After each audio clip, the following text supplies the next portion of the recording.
හරි. එතකොට බලන්න ළමයි 2015 පළවෙනි MCQ එක බලන්න.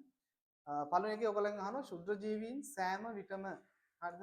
එතකොට මේ ප්‍රශ්නේ උත්තර අපිට පහක් තියෙනවානේ. පහෙන් ඔයගොල්ලන්ගෙන් අහන්නේ සෑම විටම හරි එක්කෙනා කවුද කියලානේ. එතකොට සෑම විටම හරි එක්කෙනා කියන උතර දෙන උත්තර පහෙන් හතරක් වැරදි. හරිද? එතකොට ඔයාලා වැරදි හතරක් තෝරන්න ඕනේ. එක හරි උත්තරයක් එකකින් මතු කරලා ගන්න නම්. එතකොට වැරදි හතරක් හොයන්න ඕනේ මේ තියෙන වාක්‍ය හතර. හරි පළවෙනි එක බලන්න. සෝරි වාක්‍ය පහේ. එතකොට මේකේ බලන්න තියෙන පළවෙනි එක. සෛලීය සංවිධානයක් නොමැති ජීවීන් වේ. හරිද? ජීවීන්ගේ සෛල සංවිධාන ගැන ඔයගොල්ලෝ මොනවද මතක? හරිද? දැන් පාඩම් කරනවා දැන් මතක් වෙනවා. සෛල සංවිධාන කීයක් තිබ්බද? ප්‍රධාන වශයෙන් සෛල සංවිධාන දෙකක් තිබ්බා. පළවෙනි එක තමයි ප්‍රාග්න්‍යෂ්ටික, අනිත් එක තමයි ශූන්‍යෂ්ටික. එතකොට ප්‍රාග්න්‍යෂ්ටික යටතේ ඇහුවොත් මං කවුද ප්‍රාග්න්‍යෂ්ටික ගන්න අයිති වෙන ජීවීන් ඉන්නේ? ඒකට මම මෙහෙම ඇහුවොත් ප්‍රාග්න්‍යෂ්ටිකව සියල්ලම ශුද්ධ ජීවීන්ද? මොකද ඔයගොල්ලන්ගේ උත්තර දෙක වෙන්න ඕනේ. හරිද? ප්‍රාග්න්‍යෂ්ටික නම් අයිති වෙන ජීවීන් විතර ගත්තාම ටක් ගාලා ඔලුවට එන්න ඕනේ පළවෙනි දේ කවුද? බැක්ටීරියා. ආකි බැක්ටීරියා. ඕක තමයි ප්‍රාග්න්‍යෂ්ටික ගන්න අයිති වෙන්නේ.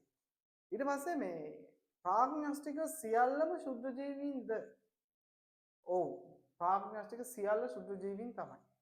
අපි ඊට පස්සේ යන් අනිසාර සංවිධානයේ එතන තියෙනවා ශූන්‍යෂ්ටික. ඒතකොට ශූන්‍යෂ්ටික යටතේ ඔයාලට මතකද හිටියේ කවුරු මොන වගේ කට්ටියද කියලා? හරිද? ඒතකොට මේ ශූන්‍යෂ්ටික කියන අපි සාමාන්‍යයෙන් මොකද? සංවිධානයේ වෙච්ච න්‍යෂ්ටියක් සහිත සෛල සැකිල්ලකට තමයි අපි කියන්නේ මේ ශූන්‍යෂ්ටිකයන් කියලා. එතකොට අපේ ඇඟේ තියෙනවා ඔය සංවිධානයේ වුණ න්‍යෂ්ටියක් එක්ක හොඳට සංවිධානය වෙච්ච සෛලයක්. අපේ හැම ඇඟකම තියෙනවා. එතකොට සතුන්ගේ ශාකවල හොඳට ඔය ලක්ෂණ දකින්න පුළුවන්. නමුත් ශාක හා සතුන් කියන දෙවර්ගය මහා ජීවි. ඒ කියන්නේ ඇහැට පේනවා. දැන් අපි ඇහැට නොපෙනී ගිහිල්ලා නැහැ. ඇහැට පේනවනේ. එතකොට ඒ කියන්නේ අපි ශූන්‍යෂ්ටික මහා ජීවි. හරිද? එතකොට ශූන්‍යෂ්ටිකයන්ගේ මේ අපිට ඇහැට පේන්නේ නැති සුදු ජීවීන් ඉන්නවද? මතක් කරගන්න. හරිද? සරලව මතක් වෙන්න ඕන කවුද? මොන වගේ අයද ඉන්නේ අපිට? හරිද? අපිට ගන්න පුළුවන් දිලීර වර්ග ගන්න පුළුවන්. හරිද? ප්‍රෝටෝසෝවා වර්ග ගන්න පුළුවන්. ඒතකොට ඒගොල්ලෝ ඇහැට පේන්නේ නැහැ. හැබැයි සංවිධානයේ වෙච්ච න්‍යෂ්ටියක් තියෙනවා. පැහැදිලිද? එතකොට මේ ශුද්ධ ජීවීන් සෑම විටම කියලා අපිට අහනකොට සෛලීය සංවිධානයක් නොමැති ජීවීන් කියන්න බෑ. හේතුව ප්‍රාග්න්‍යෂ්ටිකයන්ගේ යටතේ ශූන්‍යෂ්ටිකයන්ගේ යටතේ ඉන්නව ශුද්ධ ජීවීන්. පැහැදිලිද? ඒ වගේම ඒගොල්ලන්ගේ මහා ජීවීනුත් ඉන්නවා. එතකොට මේ සෛල සංවිධානයක් නොමැති ජීවීන් කියලා කියන්න බෑ. සෛල සංවිධානයක් තියෙන ශුද්ධ ජීවීන් ඕන තරම් ඉන්නවා. එතකොට අපිට මේ කියන උත්තරේ සෑම විටම කියනකට ගැලපෙන්නේ නැහැ. ඒතර එක ගන්න බෑ.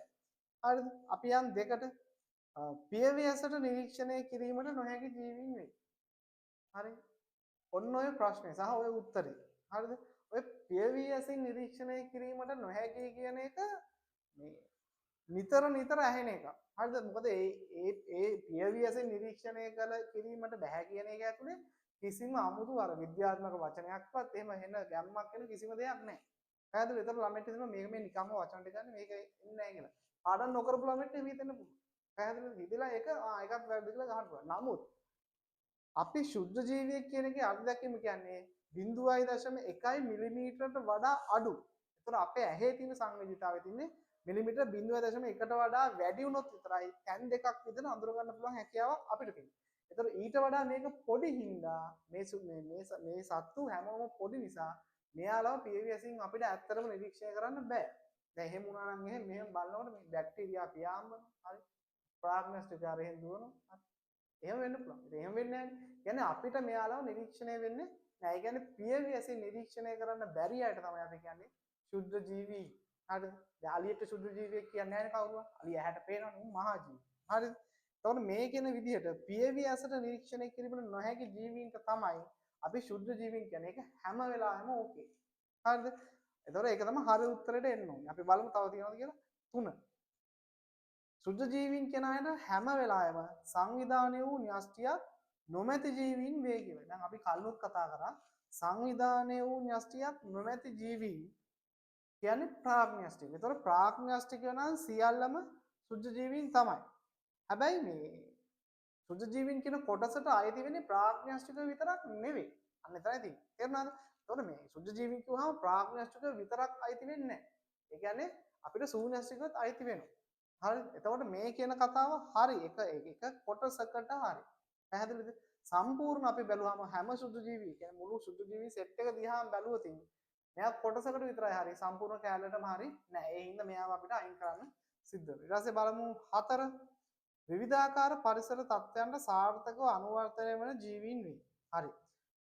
සුදු ජීවීන් ගත්තට පස්සේ මෙයාලගේ ලක්ෂණ යටතේ අපි ඔක් කතා කරා. ඒ කියන්නේ මේ සුදු ජීවීන් ඇත්ත සාර්ව ව්‍යාප්තියක් දක්වනවා. හරිද? ඒ කියන්නේ සාර්ව ව්‍යාප්තියක් දක්වනවා කියන්නේ හැම පරිසර පද්ධතියකම ඉන්නවා තමයි.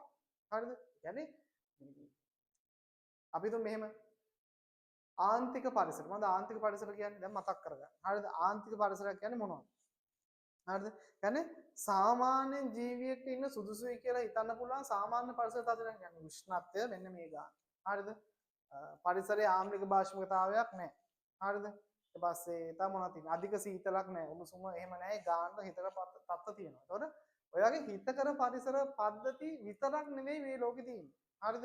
අපි හිතමු දැන් ජලය ඇතුළට ගියොත් එහෙම ජලය ඇතුලේ දැන් මිනිස්සෙක් අපි හිතමු මාව මරනවා. මම මෙතන ඔය හරි දාලා තිබ්බ කියලා දන්නවා මාව දි รา පත් වෙනවනේ. දැන් මාව වතුර යටට දැම්මහම මා දි รา පත් වෙන්නේ නැද්ද? දි รา පත් වෙනවනේ. ඇයි ඒ වතුර යට සුදු ජීවීන් ජීවත් වෙනවා. හැබැයි එතන තියෙන්නේ ඔක්සිජන් මේ උඩ තියෙන වායු ගෝලයේ තියෙන වගේ හොඳ ඔක්සිජන් මට්ටමක් දෙන්නත් නෙමෙයි. නමුත් අඩු වුණත් එතනත් සුදු ජීවී ක්‍රියාකාරීත්වයක් තියෙනවා. සරල. හරිද?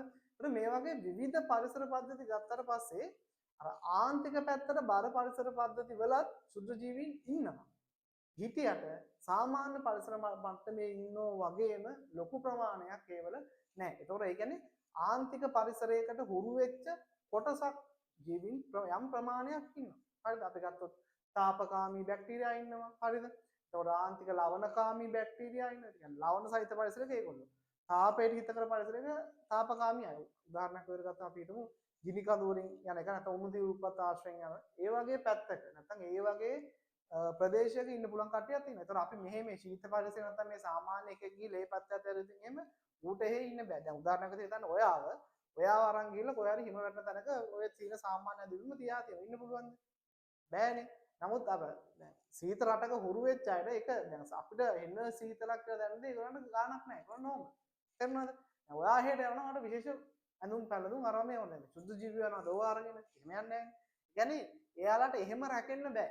තේරෙනවද? එතකොට මේ කියන විදිහට විවිධාකාර පරිසර තත්ත්වයන්ට සාර්ථකව අනුවර්තනය. හරිද? يعني එහෙම අනුවර්තනය වෙන්නේ නැහැ. තේරෙනවද? යම් පරිසර පද්ධතියක අනුවර්තනය වෙච්ච අය ඉන්නවා. හැබැයි වෙන කට්ටියක් ගිහිල්ලා එතනට අතරින් එයාව එතන සාර්ථකව අනුවර්තනය වෙන්නේ නැහැ. පැහැදිලිද? ඉන්න අය අනුවර්තනය වෙන එක වෙනම කතාවක්. හරිද? ඒතර මේ විවිධාකාර පරිසර තත්ත්වයන්ට සාර්ථකව අනුවර්තනය වෙන ජීවීන් වේ කියන එක කතාව වැරදි. හරිද? ඊට පස්සේ බලන්න 5 රසායනික ස්වයංපෝෂීන් වේ. එතකොට මේ ස්වයංපෝෂී. හරිද? එතකොට රසායනික ස්වයංපෝෂී. දැන් මතක් කරන්න පෝෂණ ක්‍රම වර්ග ප්‍රධාන වශයෙන් කීයක් ඕගොල්ලන්ට කතා කරලා තියෙනවද? හරිද? එතකොට මේක පාඩම් දෙකකදී ඕගොල්ලන්ට මේ පිළිබඳව කතා කරනවා සුදු ජීවීන්ගේ තියෙන මේ පෝෂණ ක්‍රම වර්ග 4ක් ගැන. හරිද? එතකොට අපි මේක ප්‍රධාන වශයෙන් 4කට බෙදද්දී අපි මෙයාගේ කියනවා මේ ස්වයංපෝෂී සහ විෂමපෝෂී. හරිද? එතකොට මේ ස්වයංපෝෂී කිව්වහම ඒගොල්ලෝ මේ වර්ග දෙකක් ඉන්නවා. එකක් ප්‍රභා ස්වයංපෝෂී අනික රසායන ස්වයංපෝෂී. එතකොට මේ විෂමපෝෂීන් ගත්තාම ඒගොල්ලන්ගේ ප්‍රභා විෂමපෝෂීන් ඉන්නවා රසායන විෂමපෝෂීන් ඉන්නවා. හරිද? එතකොට ඔය කියන විදිහට පෝෂණ වර්ග 4ක් දකින්න ලැබෙනවා. තේරුණාද? අපිට එක ජීවියෙක් කරන් මෙයා රසායන ස්වයංපෝෂීයෙක් දැන් රසායන ස්වයංපෝෂී කිව්වම සරලව හිතන්න අපි වගේ. හරිද? අපි ශක්තිය අවශ්‍යතාවයත් කාබනික දේවල් වලින් ගන්න. එතකොට ආහාර පිණිසත් අපි ක්‍රියාත්මක වෙන්නේ යම්කිසි කාබනික ද්‍රව්‍යයක් මත. පැහැදිලිද? එතකොට අපිත් රසායනික විෂමපෝෂීන් තමයි. එතකොට සුද්ධ ජීවීන්ගෙත් ඉන්නවාගේ රසායනික විෂමපෝෂීන්. දැන් අපි ගමු මේ සරලව ශාකයක් කියන්නේ ප්‍රභා ස්වයංපෝෂීනේ. එතකොට ශාකයක් කියන එක කාබනික ද්‍රව්‍ය මත නෙවෙයි අපි. තේරුණාද? එතකොට හිතන්න මේ දැන් සුදු ජීවීන් ගත්තහමත් එයාලගෙත් ඉන්නවා ප්‍රභා ස්වයංපෝෂියයි. තේරුණාද? උදාහරණයක් විදිහට ගත්තොත් සයනෝ බැක්ටීරියා හිතන්න. සයනෝ බැක්ටීරියා කියන්නේ ප්‍රභා ස්වයංපෝෂී බැක්ටීරියාව. හරිද? එතකොට ඒ වගේ. හරිද? මේ කියන විදිහට තියෙන ඒ කියන්නේ ශුද්ධ ජීවීන්ට තියෙන එකම පෝෂණ ක්‍රමය රසායන ස්වයංපෝෂී ක්‍රමය නෙවෙයි. තවත් තියෙනවා. හරිද? රසායන ස්වයංපෝෂී, රසායන විෂමපෝෂී, ප්‍රභා ස්වයංපෝෂී, ප්‍රභා විෂමපෝෂී. ඔය විදිහට වර්ග හතරක් තියෙනවා. එහෙන් බැලුවාම මේ උත්තරෙත් වැරදි. එතකොට එක කියන එකට අපිට පැහැදිලි උත්තරයක් තියෙනවා අංක 2. හරි.